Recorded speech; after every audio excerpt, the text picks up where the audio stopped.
Hello guys and welcome to this Raid Shadowless video. I'm Vilisink, thank you for joining me.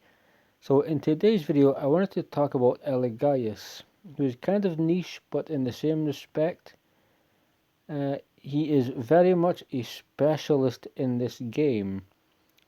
We'll go over his kit in just a moment and then we'll tell you why he's a specialist. He has a very good kit for a legendary. This was a fragment champion. So if you were lucky enough to pull him, he will help you in multiple areas of this game for sure. Having an extra pair of hands is an old joke everybody says, but he literally does. Look, and the fingers are moving, which is really freaky. The artists at Playroom, Raid, whatever you want to call them, they always do a really good job. He has this potion type thing on his neck, and just to kind of piss people off, he has his tongue sticking out. So graphically, he's really good. He looks, you can tell they put a lot of work in. That's probably one of the strongest points of this game, is just the graphics. Although graphics in the long run are not necessarily what make a game great. Let's think of some of the classics, Pong, let's think of the SNES, Commodore, Atari, let's think of old PlayStation games, Nintendo games. So I know times evolved, things have changed. But yeah, we are never let down with the graphics in this game whatsoever. We'll check his stats, we'll check his kit. This is just going to be a review, and like the kind of thing that you would want to give him as far as stats and where you'd use him, etc. So he is a legendary support champion for the undead hordes, and his HP 22,305 is really good, really high. There's absolutely nothing to complain about there. As a base HP, having 22,000 enables you to focus more on other aspects of his kit, as far as the accuracy or his speed. Maybe you want to tank him up with a bit of defense, so you have a bit of lean there. So anything over 20,000 I think is really strong and I'm a big fan of. Attack 881, it's not something that you, even if you have the greatest gear, it's not something that you're really going to focus on with this champion, I wouldn't say. Defense, again, if you want to make him tanky, you can. 1200 to start with is, it's not necessarily low, but it's not necessarily high. It is pretty good. There are other champions that have a half of his defense as a fully ascended level 60 champion. So at least with 1200 you have that ability to get him a lot more defense if you choose to do so. His speed 106 is probably like top 10, 15 in the game. It's like, come on. We've got Sifi, we've got Arbiter, we've got Golden Reaper, like quicker champions. So 106 is absolutely nothing to be sniffed at. It's actually really good. I said really a few times. That just kind of tells you how good it is. 106 is very strong to begin with. Crit rate, crit damage. We'll start at 15 and 50. I mean, if you can, squeeze a bit of damage out, but it's not necessarily what you would focus on. Although any champion, you can help their crit rate and crit damage, but in some cases it doesn't affect the champion's performance, so I wouldn't worry about it too highly as a first priority. Resist starting at 30 is okay, and accuracy he begins with 20, which I would have liked to see a little bit higher, but I'm not necessarily sad that he has that 30 resist. If he began with no resistance and 50 accuracy, I think it could have been slightly better, but overall his base stats are pretty solid. We have to admit, pretty solid. So let's quickly have a look at Spirits of Spite. This will attack one enemy, 25% chance, 35 when booked, of placing a block cooldown skills debuff for 1 turn. The chance increases by 0.75% for every 1% of HP the champion loses. So for an A1, it's incredibly strong. It's probably one of the best A1s in the game. As far as what he can do with this is A1. It's not just, will attack if it's a crit hit, or get an extra attack if it's a crit hit. It doesn't say 20% chance to get crit, it doesn't say it throws on a poison, doesn't say weaken, doesn't say decrease defense, it says block cooldown skill. So whomever you hit with this, if you are first, which you will probably build him with a bit of speed, so you'll have to have a speed booster with him, you can effectively just restrict your opponents to using their A1 ability. 35% is still really solid, there's nothing wrong with it whatsoever. The chance will increase by 0.75% for every 1% HP he loses. So it's just basically if he takes damage, if he's had a couple of hits, that just will increase his chance of basically pulling this off, like a really nice survival mode kind of thing on his kit, which is really good. Moving on to Dead Stop. Attacks one enemy, puts the target's skills on cooldown. Yes, all the target's skills on cooldown. So they're back to their A1s. If you see, we'll get into that in a second. If the enemy team has any duplicates of the target champion, we'll also put all their skills on cooldown. So there's a very small chance in Arena you get dupe champions, because people may have 2 speed boosters, a debuffer, a nuker, they may have a stall team, etc. But let's just hypothetically say you've seen, double Trunda, like Arbiter, a decreased defense, double Trunda. If you're quicker, if you can cut in, and you put Trunda's skills on cooldown, the other Trunda will also be the same, therefore restricting them to their A1, which makes it extremely strong. Also, if this is in campaign, let's talk Nightmare. We have, in the Nightmare difficulty, stage 9, I believe it is, we have multiple Valkyries on multiple stages of, or levels of stage 9. So to put Valkyrie on a back foot is really strong, because multiple Valks just, they bring it on, crap comes up, they get a shield, they get a counter attack, it happens again. If we can postpone that, that will be a good thing for us.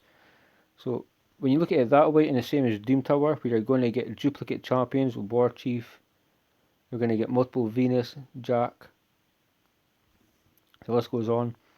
This man will go in, he will hit one, and also any duplicate champion will suffer the same fate. They will be restricted to their A1, and that's kind of what makes him really strong, and that's actually why I actually really like this champion. The damage on this is based on HP, which is good because he's a support champion. Check the A1, is this a, yes, that's HP as well. Quickly we can look at Ghost Rage level 1, attacks all enemies, has a 75% chance, 100 when booked. You can slightly improve the damage and it will go to a 4-turn cooldown. So when it's booked, 100% chance of removing 2 random buffs. So he has use in Arena. You can take off any 2 you like. It will be a random 2 obviously. You can't pick the 2 that come off, but if you can do that, it is fantastic. He can remove shields, ally protection, increase defense, increase attack, increase speed, stuff like that. Also, chance of decreasing all enemies' turn meters by 20%, which makes this move even stronger. Like ridiculous. His whole kit is stupid. He's just such a great champion. He's just kind of underrated. I think people don't use him as much as they kind of would, and if they do, they maybe restrict that just to Doom Tower. Because if you can remove, for instance, you're up against Krisk, and you're up against, let's just say, Tower, and they went before you, so you have to come in and you have to remove block damage, you have to remove the shield out of protection. That will happen if you're first. On the other hand, you can then decrease the turn meter, kind of like Lysandra, to decrease all enemies' turn meters by 20%. That's also another kind of cool little survival part of his kit where he helps your team go first. And it will make a massive difference to reduce their turn meters. Decreases enemies' turn meters by a further 0.2% for every 1% of HP this champion loses. So yet again, a cool little part to his kit. If he's had a couple of whacks and bangs, he will just take away even more of the turn meter. So if he's taken a lot of damage and he's lost 50% HP, like 10-15% extra turn meter, yeah, I'll let you soak it in. It's really, really good. His whole kit is kind of like a special kit. It revolves around removing buffs, turn meter, block cooldown skills. And also we have Spurned by Death. This is really cool also. We'll go to a 5-turn cooldown. Is 5 turns too long? Potentially not. I really don't think it is. I think it's kind of fair. Prevents this champion's death and keeps them alive on 1% HP when hit by a fatal hit. So it's kind of like having an unkillable, I see a little hidden unkillable in his kit. It just kind of means you're not going to one-shot him. You can take away 99% HP, he will stay alive. If you have somebody on your team that can heal, etc. If it ever does happen, that's good. If the skill prevents this champion's death, heals them by 10%, which is nice. So if you give him 100,000 HP, let's just use that rounded number, he will get 10% of that heal back, 10,000 HP, fills their turn meter by 20%, which enables him to get back to his other moves. Getting his turn meter back, he gets back to using his A1, putting more skills on cooldown, doing what you need him to do, and places a shield buff on them, equal to 30% of their max HP for 2 turns. So all in all, 100k HP, he will get 40k HP back, and a fair bit of turn meter. The only downside is if you face someone with a heal reduction debuff in their kit and they apply it to him, this will not prevent his death. In other words, he's kind of screwed. So if it ever does happen, just depending on the team you have, you may want a cleanser to take that one off. That's the only bad part about it. But overall, if you go in and you're manualing, you may want to go in. Let's quickly say you're in Doom Tower or you're doing campaign. You see Valk, so you hit one Valk and you put all the skills on cooldown. It's really cool. Next hit, you're going to remove any buffs anybody else have gave them. You're going to reduce their turn meter. And if he's taking damage, there's just an extra little bit of goodness for you. You will get even more turn meter reduced. His A1, as we said, is really, really strong. His block cooldown skills, same as the A2, but this is really good because this means he has it. He could potentially just keep everybody's skills on cooldown to a certain extent, because on his A1 he can just keep hitting, keep applying it, if the accuracy is there. So now that we've looked at everything, what I would do with this champion is, oh, wrong button, I do apologise. I think we would have to, if I'm building this champion, we would have to worry about HP. We'd have to worry about accuracy. and we can throw some speed on him as well. Doesn't hurt to have a bit of extra defense as far as a tanky stat, but he will need accuracy for his A1 and A3. The speed is really good because it helps him work down his cooldowns to get back to their moves, and the more HP he has, essentially the more HP he has, it just makes this give himself an even bigger heal. He'll get the unkillable, he gets the 10% heal, he gets the turn meter, and then he will place a shield equal to 30% of their max HP for 2 turns. So accuracy sets, immortal sets, perception sets, etc. can go on this champion. They will work really, really well. Now he's a specialty champion, a specialist in the sense that he only does one thing. His kit revolves around one thing. All moves, block cooldown, and he will just do a bit of a strip, which is really good. He'll put him on cooldown, he will strip all their good buffs off, helping any nukers in your team to cause damage. Just a shame he doesn't get used as much as he maybe should. He's quite vital in Valkyrie Waves Doom Tower. Doom Tower is probably his best place as far as if you're going to use him. That will get you the best use of his kit. Make sure you give this champion high HP, extra defense, will not hurt whatsoever. Try to get him around 200 speed to be safe. It should be possible with speed boots, a speed set, etc. Some good rolls. And accuracy. Accuracy, I would kind of say 250, 300. If it's arena, I think that's, you push 350 for arena, maybe higher depending on where you are, gold 1 to gold 4, etc. But that's what you should be worrying about. So HP, speed and accuracy with this champion will help him immensely. He will be able to stay alive, he will cycle through his cooldowns, he will be continually putting up block cooldown,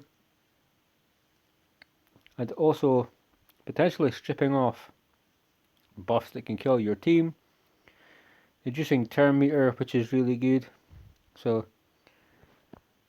we'll just kind of leave it there. This is just a short kind of video, tell you kind of how good he is, and if you did actually do the fragment fusion for him, Doom Tower and campaign might be your best bets, because you do get Valkyrie Waves in campaign nightmare difficulty as well.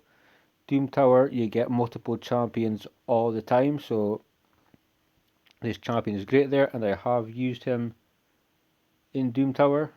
He's in previous videos, and he is only level 50, but yet he does such a marvellous job. I recommend anybody to take him into Doom Tower. Campaign is a bit more difficult. Pardon me. Hot sauce. Really spicy chicken earlier, I do apologise. Campaign is slightly more difficult.